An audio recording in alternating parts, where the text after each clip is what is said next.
Hello everyone, this is In-Game Arts with another boxing, another offline product gaming review. This is The Divide, Enemies Within for the PlayStation 1. Now this is being played on my Pi Station for HD recording quality.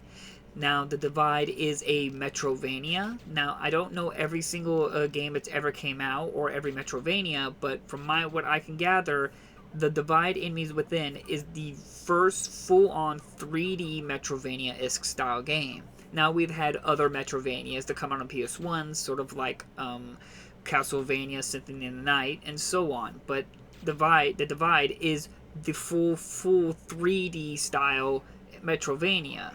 Now, the game is made by Radical Entertainment, which, if you don't know who those are the developers who've made Prototype 1 and 2, and like Simpsons Hit and Run, and among many other titles. So it was very interesting to come across one of their earliest titles that they came out for PlayStation 1. Now, The Divide also was released on PC, but it only ever got a console release for PS1. Now, this is an older game, so it does not have joystick support. It can only be moved around with the D-pad. Now, if you do have a Pi Station like I am playing it on, you can set it up to have support for joystick, and I do admit the game is a largely better experience if you can play with a joystick since it's got the full 3D on environment. Now, as I said, it is the earlier versions of 3D game design and so on, so it does have a lot of the issues, like no joystick support, as well as you can't like rotate the camera as nice as you would like to, and as well as that the game is pretty choppy in certain environments, more so when if there's a lot of enemies on the screen, the game can get pretty choppy, as well as that in terms of frame rate anyway, but as well as that there's a lot of stock audio in the game, like a lot, and I've noticed a lot of it, and some of it you kind of wish they didn't choose to, like they have Doom sounds, like from Doom, the original Doom games, from the monsters and some of the door openings and you dropping, like falling off a cliff and landing. It has some of the sound effects of Doom.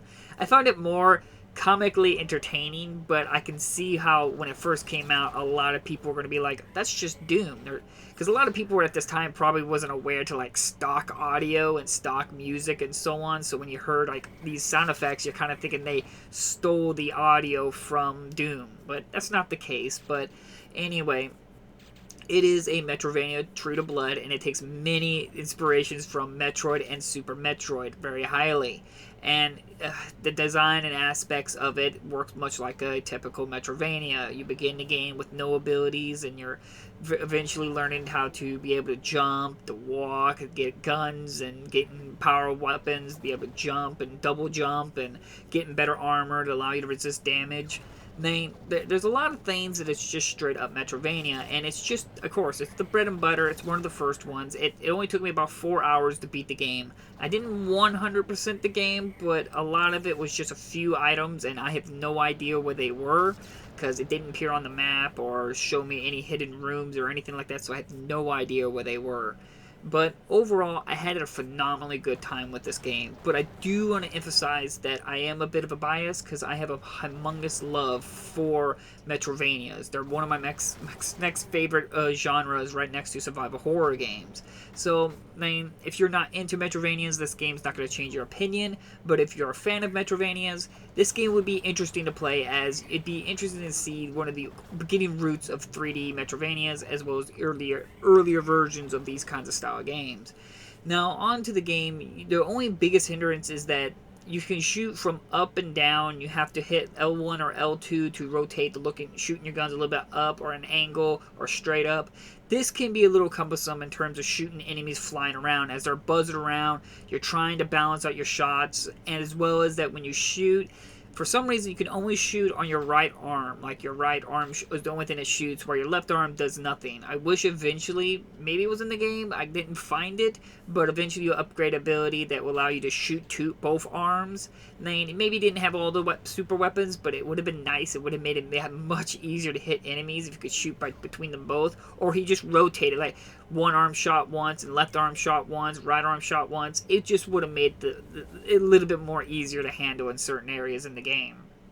As well as that, boss fights can be a little challenging if you're not used to controls.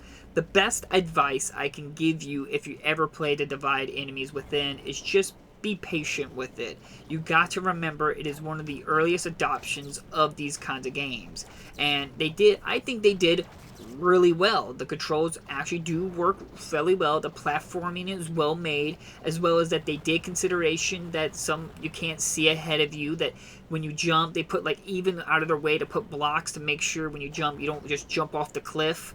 They did a lot of things to make sure the experience was challenging but also not frustrating. Now it's going to be frustrating no matter what, just because if you're not used to nowadays gaming, the hindrance of the older time is going to be noticeable. But for the time point, this is legitimately, as the box says on the cover of the game, a sleeper hit of the year. Totally addictive, and this is totally true, but Metrovanias were always addictive for me, but it is definitely a sleeper hit. I had never heard of this game. I actually just came across it and actually bought a brand new copy. I got a brand new copy for fairly cheap, and I was really surprised, and I couldn't put this game down. I just saw it and I got it, and I'm glad to have this game on my shelf. It's definitely the living example of what a hidden gem is. This game is really old, but it shows how the developers, Radical Entertainment, which they got some great games in their history, that how much they took the time to actually test the game and play the game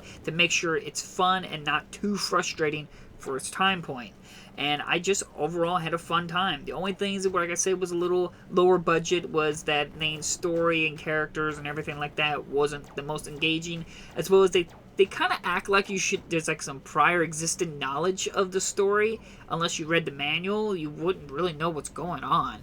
It kind of like, I don't know if the Divide Enemies Within is another media, like there's like a show or a comic book or maybe a movie. I don't know, because it kind of treats it like you already know what's going on in a slight little bit of the game, which is not required. You still have a good time just playing it, just by playing it. But other than that, I can't really say anything really ultimately bad about it, because the whole time I was playing it, I was truly surprised. And more so, like I said, if you play it on the Pi Station and set it up with joystick, it works really well and it plays really good. And it's one of the examples, as I was talking about, what a true hidden gem is. People like to talk about like Legend of Dragoon and so on as hidden gems, and they are good games. I wouldn't categorize them as hidden gems, because hidden gems is games that no one knows about, no one talks about, but is actually a phenomenally well-made game, and a game that will disappear because no one knows it even exists, or since it wasn't popular, or there was genres in its field that did better than it, no one's going to look in its direction. And The Divide is one of those examples. And I think because like Castlevania Symphony of the Night came out, which was a year later after The Divide, pretty much all attention went away for any chance for The Divide having a chance of people noticing as a Metrovania. Those probably out there are already acknowledging what I'm saying, because it is actually really good game. And this is oftenly when I talk about backwards compatibility, people are talking about like the new PlayStation subscriptions and stuff like that we're going to get all these backwards compatibility older games. That's great for the ones that everyone knows, but what about The Divide Enemies Within? Is that going to be part of these streaming or downloading features? I highly doubt it. And this is why full-on physical backwards compatibility is so important, because these kinds of games will be lost to time due to not having backwards compatibility and no one caring about it because it wasn't a name they grew up with or recognized. So, like always, I try to leave links down in the description if you're an instant copy. I do recommend the game, but please keep that in mind. I am a retro gamer. I don't mind games being janky and having problems and issues in terms of controls, as well as I'm not particular about graphics, as well as that I am a humongous fan of Metrovanias. So then keep that in mind. But overall, I definitely say this is one of my most happiest games I have on my PS1 shelf, and I'm gladly going to try to point as many people in the direction to trying to get a copy of The Divide. Now, I did look it up a little bit. It's not super expensive, but it's not as cheap as probably you would like it to be, considering it's such a unknown game, but I do recommend it if you're into Metrovanias.